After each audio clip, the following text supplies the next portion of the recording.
sometimes people perceive you as miserable, and we suggest that maybe you've been in Manchester too long. Who, me or Marcus Rashford? Can that be your excuse? Yeah, maybe. Yeah, listen.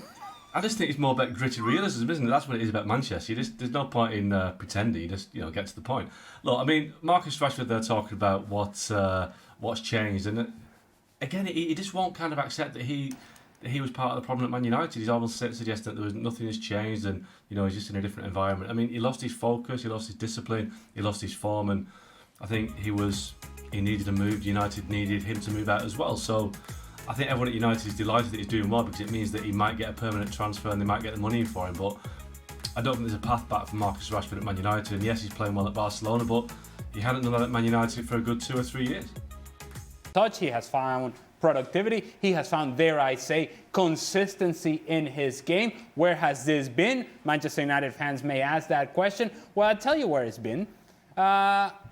He finds himself in a situation in which this is his last chance at the big time at Barcelona. Somehow, and there is an element of great fortune, not good fortune, great fortune for Marcus Rashford, that he finds himself into Barcelona, into a team that is set up for success and set up for productivity offensively, and there he is benefiting from all of it. But to his credit, he has assumed the role at Barcelona and has taken to this role very well. He's scoring goals. If you're Barcelona, you're excited to have him. Can I also say a little bit in Marcus Rashford's defence here? And while I get what Mark's saying, and he certainly didn't do himself any favours.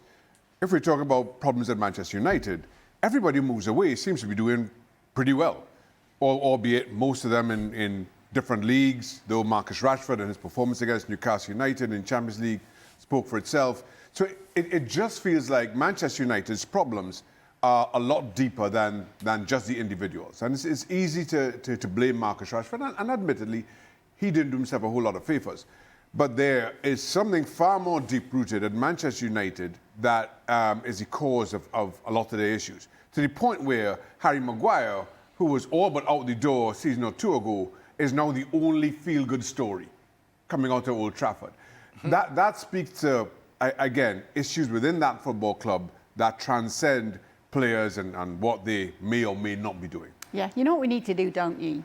There's another Clasico, because obviously this one's in Madrid. For the next one, we need to campaign for Mark Ogden to be sent to Barcelona so he can put this theory to the test himself. Does that sound like a deal to you, Mark? Yeah, I'm happy with that, Kay, but I prefer Madrid, so send me to Madrid. But yeah, I'll have it. And there it is. There it is. Just keep him away from the sun. Just keep Mark away from any kind of sun, please. Let me just say this. Don't send them anywhere. Just keep him in Manchester. Don't send them anywhere. We were about to send him to Barcelona and he was complaining about that. No, you stay in Manchester. We've got a few days to see if we can get him to Madrid, because El Clasico is coming up. The first of the season will be in the Spanish capital. It will be right here as well on ESPN Plus, ESPN2 and ESPN Deportes. Be sure to be with us from 10 a.m. Eastern for all the build-up. Kick-off is at 11:15. And you may remember that it was all Barcelona last season. In every single competition that they faced Real Madrid, they got the better of them. So what is going to come of the most recent Clasico, which we have got coming up for you on Sunday? Sid Lowe and Luis García have been looking ahead to it. Thanks, Claire. I think one of the great things about the Clasico is we always build it up. And there's always a risk when you build a game up that it's not very good. But this one almost always is. It never lets us down. It's a special game. It really is, isn't it? Special game. We were talking not long ago, Sid, about the El Derby. Something happened. Real Madrid's favorite in the end. What happened? Because it's a special one. Yes. This one is even more special. And we looked at this. There was a 0-0 draw, I think, 4 years ago now. And it's the first 0-0 in 37 games. So this is a game that has the size of the clubs, the enormity of the fan base, the fact that it's international, and then has the best players, and they do it every time. So I don't know about you, but I'm looking forward to a game being open again. Yeah. I'm looking forward to really good players doing really good things again, because they almost always do. Yeah, because I don't think that they arrived in the best moment of the season. I think that both teams have been exposed, have been vulnerable at the back. They got the results. I think they are at the top of the table because of something. But in the moment they have been tested, they they didn't get it right. I think the Real Madrid still need to prove that the Xavi Alonso is working on something. The ideas are there. You can see that at some point you see good football, but of course the results are coming because Kylian Mbappe is in a fantastic form. And in Barcelona, exactly the same. That high line is still giving them so much trouble, so much problems. I think it's a headache for all the defenders when they see each other just running back, chasing players. And yeah, they're going to get the results because what you said, because the best players are up front.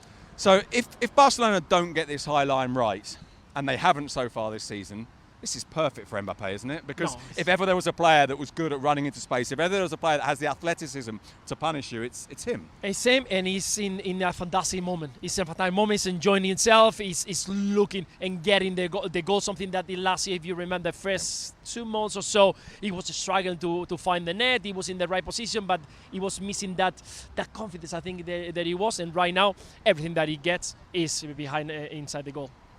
What about Lamine? I mean, what do we think we'll get from him in a game like this against Real Madrid, who I think have been defensively a bit stronger until that derby against Atletico and they conceded 5. But what kind of performance do you expect from him? Showing off. I think it's one of those special moments that he's enjoying. I think that being at the Bernabeu, knowing that last year was a total disaster for Real Madrid, he wants to show off. He wants to make the team, the game, something about himself. And every single time that he's on the ball, I think he's going to try to show to the rest that he's the best player in the world. Barcelona's high line, Mbappe running beyond it, Lamine Yamal. Let's try one more, shall we? Is there a player that no one expects that's going to play brilliantly? Is there an unlikely hero coming? I'm not sure if we can find someone else, but I think that someone that I'm sure is looking forward to get a good result is Jude Bellingham. I think that Jude needs to show tomorrow, needs to show on Sunday, and needs to have a good performance. He's been very quiet, apart from the injury, but I think he needs to get back on his best, and Real Madrid needs him.